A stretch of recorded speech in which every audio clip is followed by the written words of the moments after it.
Hello students, welcome to the second part of your chapter calorimetry. In the first part we discussed about specific heat capacity. Now in the second part we are going to study about the change of phase or the change of state. We know that matter exists basically in three states: solid, liquid and gas. For example, if we take the example of water, it can exist in three states: solid, in the form of ice, in the form of liquid water, or in the form of steam, that is its gaseous phase. Now we are dealing with the change of phase, that means conversion of a solid to liquid to gas or any other way around. Whenever any material has to change its state or phase from solid to liquid or gas or in any other way around, the body or the substance must exchange heat with the surrounding. Until and unless this heat exchange does not take place, the state of the physical state of the substance cannot undergo a change. How do we define the change of phase? The process of change from one state to the another at a constant temperature is called change of phase.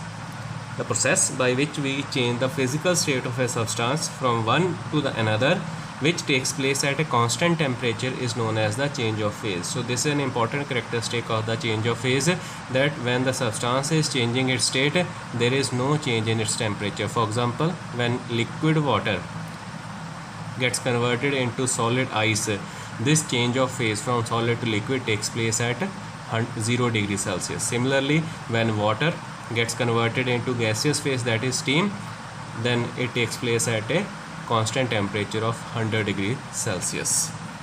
So both the phases differ only in terms of their physical state, but they have their temperature constant. So this change of phase primarily occur due to the exchange of heat. No change of exchange of heat, there will not be any change of phase.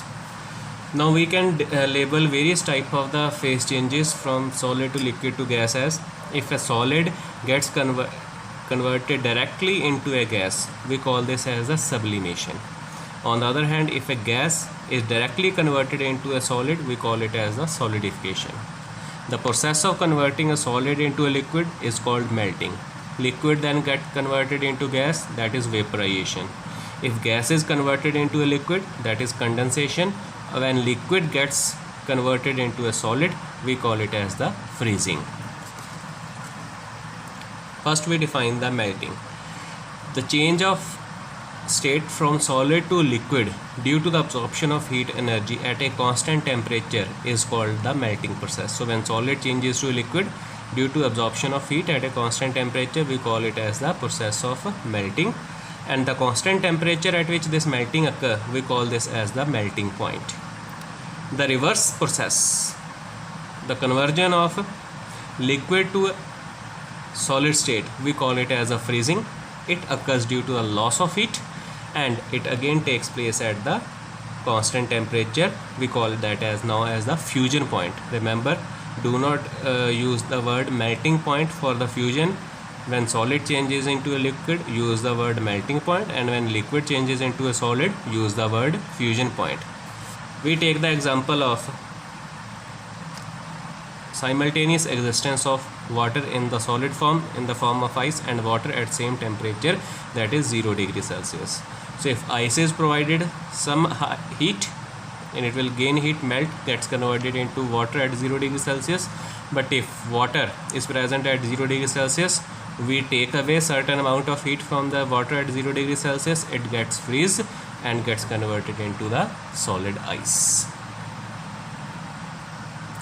For pure substance, melting point and freezing point, they are same.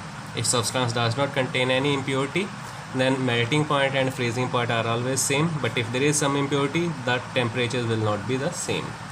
For a given substance, this point you have to remember: heat absorbed during melting is always equal to heat lost during the freezing. Suppose 10 gram of water is converted into solid ice, so it has to lose certain amount of heat energy. Similarly, if 10 gram of ice is to be melted, it has to absorb certain amount of heat energy. So if this both the physical state of the water, that means 10 gram of solid ice and 10 gram of liquid water, if they are pure in state without any impurity, then heat absorbed for the melting process will always be equal to the heat lost during the process of freezing.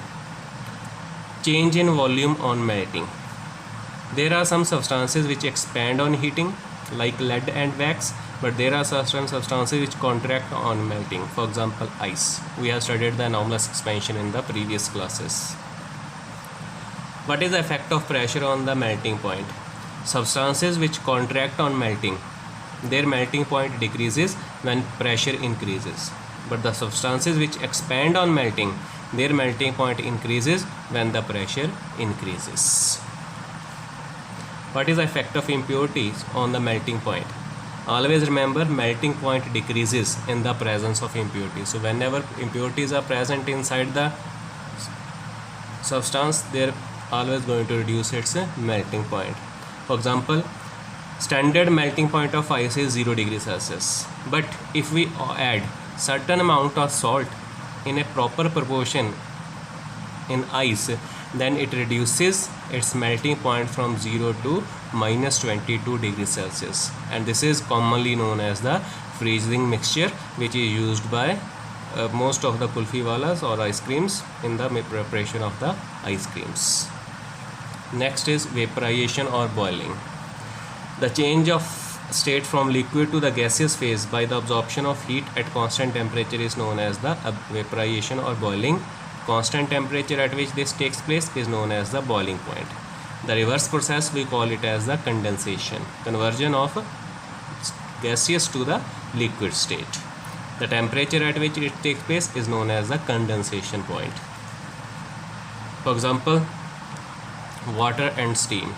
At 100 degrees Celsius, if water is present, we heat it, it gets converted into steam.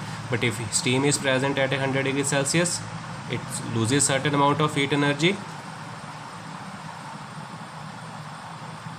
So when steam is suffering some amount of the loss of heat energy, its condensation takes place and it again gets converted into liquid water at 100 degrees Celsius. And again, if we have a pure substance, then its condensation point and boiling point are always the same. Change in volume while boiling. All liquids, they expand on boiling. So when liquid gets converted into gas, they suffer increase in the volume. What is the effect of pressure on the boiling point? If pressure increases, boiling point also increases. But if pressure decreases, boiling point also decreases. What is the effect of impurities on the boiling point? When you add certain impurities in a liquid, its boiling point is always going to increase. For example, water at standard atmospheric pressure and in pure form, it boils at a temperature of 100 degrees Celsius. But if you add some impurity, for example salt, in it, then it is going to boil not at 100 degrees Celsius but at a temperature around 122 degrees Celsius. Thank you.